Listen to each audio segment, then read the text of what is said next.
साथियों नमस्कार।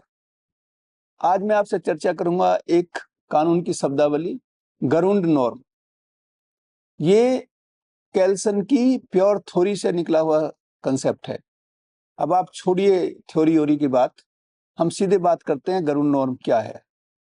तो गरुड़ नॉर्म का मतलब है कि जो कानून है वो सर्वोपरि है। ठीक भारतवर्ष के परिप्रेक्ष्य में या अन्य देशों के परिप्रेक्ष्य में लें तो जो हमारा संविधान है वो सर्वोच्च कानून है। उसी से बाकी सारे कानून मिलके बनते हैं।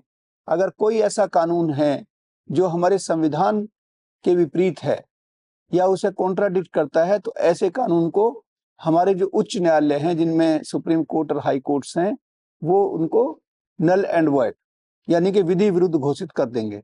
तो ऐसा कानून जो सर्वोपरि कानून है उसे हम क्या कहते हैं? गरुड़ नॉर्म कहते हैं। और गरुड़ नॉर्म से ही बाकी के कानून निकलते हैं। तो ये केल्सन की प्योर थ्योरी थी, जिसमें ये कहा गया कि जो हमारा कानून है वो व्हाट इट इज, जैसा कानून है वैसा ही होना चाहिए। क्या होना चाहिए इससे कानून का कोई मतलब नहीं है। तो गरुड़ नॉर्म को फिर से समझिए कि जो सर्वोच्च कानून है देश का या किसी भी राज्य का, उसे हम गरुड़ नॉर्म कहते हैं। और वो ही उस देश में रूल ऑफ लॉ स्थापित करने के लिए गवर्नमेंट जो होती है वो एब्सोल्यूट नहीं होती, वो लिमिटेड होती है, वो भी बंधन में होती है।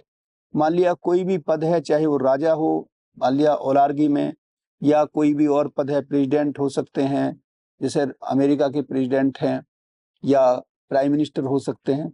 तो वो सब कानून से बंधे हुए हैं, सब कानून से नीचे हैं, कानून सर्वोपरि है। और यही केल्सन ने गरुड़ नॉर्म थ्योरी में अपना सिद्धांत प्रतिपादित किया। और ये अगर आप देखें तो जो 2015 में मैग्ना कार्टा आया था, ये सारी नींव वहां से पड़ती है।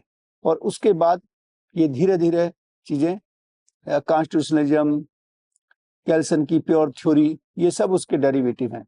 इन्हीं शब्दों के साथ जुड़े रहिए हमारे इस कार्यक्रम UPSIFS लखनऊ के YouTube चैनल पर, और जिसका संचालन मैं डॉक्टर GK गोस्वामी, संस्थापक निदेशक, नियमित रूप से आपके सामने प्रस्तुत करता रहता हूं। तो आप इसी तरीके से हमारे चैनल को सब्सक्राइब करिए और शेयर करिए। नमस्कार, धन्यवाद।